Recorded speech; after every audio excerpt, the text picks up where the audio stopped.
L'un des problèmes que posent les médias sociaux, comme l'ont souligné de nombreuses personnes, c'est qu'en particulier sur Instagram, les gens ont l'air d'avoir une vie bien meilleure qu'ils ne l'ont en réalité. Par conséquent, les gens publient des photos de leurs moments de bonheur. Ils modifient ces photos pour qu'elles soient plus belles, s'ils ne les modifient pas, ou au moins les sélectionnent pour obtenir le meilleur éclairage et le meilleur angle. Les gens ont donc l'impression d'être bien plus beaux qu'ils ne le sont en réalité. Et ils ont l'air bien plus heureux qu'ils ne le sont réellement. Si vous regardez tout le monde sur Instagram, vous pourriez penser que les hommes sont toujours heureux et beaux. Les médias sociaux sont en train de détruire la société. Elon Musk nous a d'ailleurs mis en garde à ce sujet.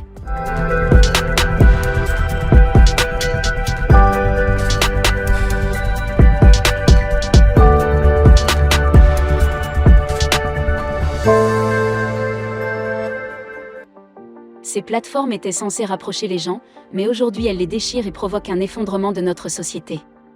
Si tel est l'avenir des médias sociaux, nous nous dirigeons tous vers la mort en tant qu'hommes soucieux de la conscience collective de l'homme. Elon Musk est très inquiet de cette tendance. Elon Musk est une personne très controversée sur certains sujets. Il déteste les médias sociaux, non seulement pour des raisons personnelles, mais aussi parce qu'ils ruinent la société. Cela ne correspond pas puisqu'il a acheté Twitter, n'est-ce pas ? Il ne s'agit pas seulement d'hypothèses de base. Vous devez comprendre pourquoi les médias sociaux ruinent la société, et vous devez être prudent lorsque vous les utilisez. Les médias sociaux sont devenus très populaires dans presque toutes les régions du monde. En fait, selon Capvo, il y avait 4,7 milliards d'utilisateurs de médias sociaux dans le monde en octobre 2022, ce qui représente 59,3% de la population mondiale totale. Ces chiffres suggèrent que les médias sociaux sont une bonne plateforme permettant aux utilisateurs d'explorer et de socialiser avec d'autres personnes. Or, c'est exactement le contraire qui se produit. Il existe plus d'une douzaine de plateformes de médias sociaux dans le monde. Les plus populaires sont Facebook, Instagram, Twitter et TikTok. Et ce sont précisément ces plateformes qu'Elon Musk considère comme un facteur de ruine de la société.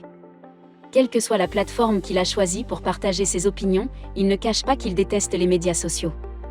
L'idée des médias sociaux était de créer une plateforme permettant de mettre en relation des personnes du monde entier sans qu'elles se rencontrent en personne. Cependant, les effets secondaires négatifs ont cherché à surmonter les bons côtés des médias sociaux.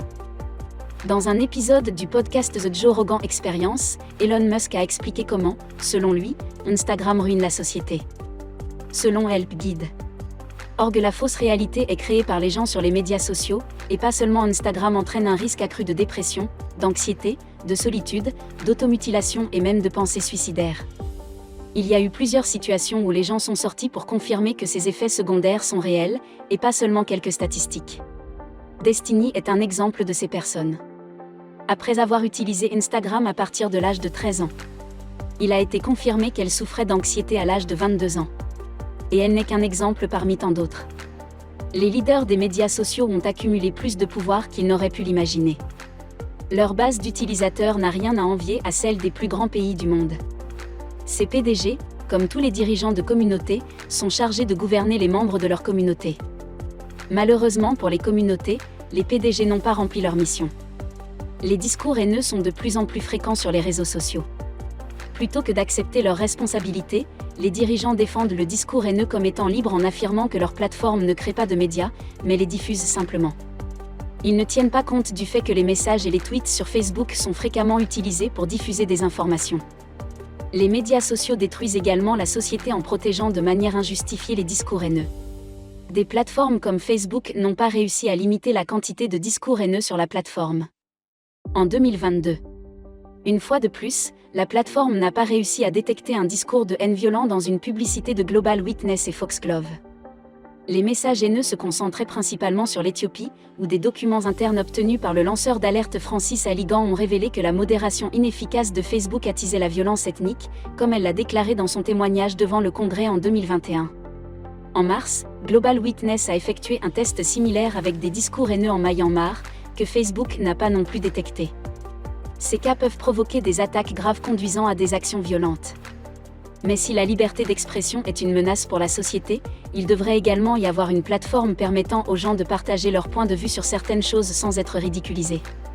Elon Musk a fait part à plusieurs reprises de son point de vue sur les plateformes qui empêchent la liberté d'expression.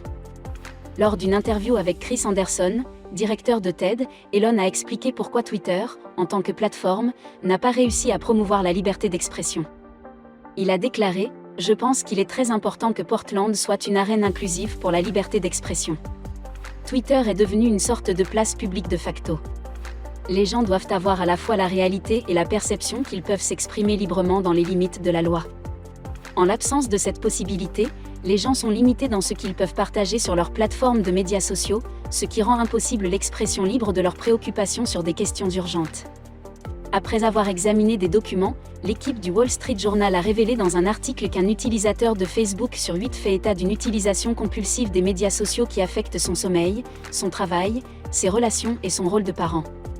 Selon l'article, Facebook affirme que l'utilisation constante de la plateforme n'est pas considérée comme une dépendance clinique car elle n'affecte pas le cerveau comme le font les jeux d'argent et la toxicomanie. Cependant, plusieurs études ont confirmé que les médias sociaux provoquent des problèmes importants dans le cerveau des utilisateurs: dépression, troubles de l'alimentation, anxiété, manque de confiance en soi et d'estime de soi ne sont que quelques-uns des effets secondaires. Le multimilliardaire a également fait part de ses réflexions sur la vidéo à TikTok le 17 juin. Le tweet remettant en question les effets négatifs de TikTok sur la société est devenu viral en moins d'une journée, recevant plus de 23 000 retweets et 250 000 likes. Le fondateur de PayPal a poursuivi, ou peut-être que les médias sociaux en général et le TikTok ne sont que l'un des facteurs contribuant à l'impact négatif. Ce n'est pas un secret qu'Elon Musk n'est pas un grand fan des médias sociaux. Selon certaines sources, il travaille plus de 16 heures par jour et doit éviter les médias sociaux pour ce faire. Les entreprises de médias sociaux créent des profils d'utilisateurs sur la base des nombreuses interactions de leurs utilisateurs avec les médias sociaux, ou des profils d'utilisateurs qui stockent chaque message, chaque like et chaque retweet que vous faites. Les profils d'utilisateurs permettent à ces entreprises de diffuser des publicités ciblées adaptées aux intérêts spécifiques de leurs utilisateurs. En d'autres termes, les plateformes de médias sociaux affichent des publicités aux utilisateurs qui sont les plus susceptibles de cliquer dessus. Ces publicités ciblées produisent des taux de conversion élevés, ce qui plaît aux annonceurs. Ces données sur les utilisateurs sont généralement vendues à des plateformes tierces, avec peu ou pas de détails donnés aux utilisateurs. En 2018, un lanceur d'alerte a révélé que Facebook avait vendu des millions de données d'utilisateurs à Cambridge Analytica, une société tierce de collecte de données. Ces données contenaient toutes les informations privées de ces utilisateurs ainsi que leurs affiliations politiques et religieuses. Mark Zuckerberg, qui exerce un contrôle total sur Facebook, est resté silencieux pendant près de 5 jours. Plus tard, il s'est excusé à demi-mot, ce qui n'a fait que confirmer pour beaucoup, y compris Elon Musk, que Facebook ne se soucie pas de la vie privée de ses utilisateurs et qu'il est prêt à tout pour en tirer profit. Les entreprises de médias sociaux ont encore besoin de réussir dans leur mission de plateforme de connexion entre les utilisateurs du monde entier. Au lieu de cela, ils sont devenus une menace pour le développement de la société. Elon Musk n'est pas le seul à être de cet avis et de nombreux travaux de recherche l'ont confirmé. Les prochaines étapes dépendent toutefois de chacun. Si vous avez aimé cette vidéo, ne manquez pas de vous abonner si vous êtes nouveau.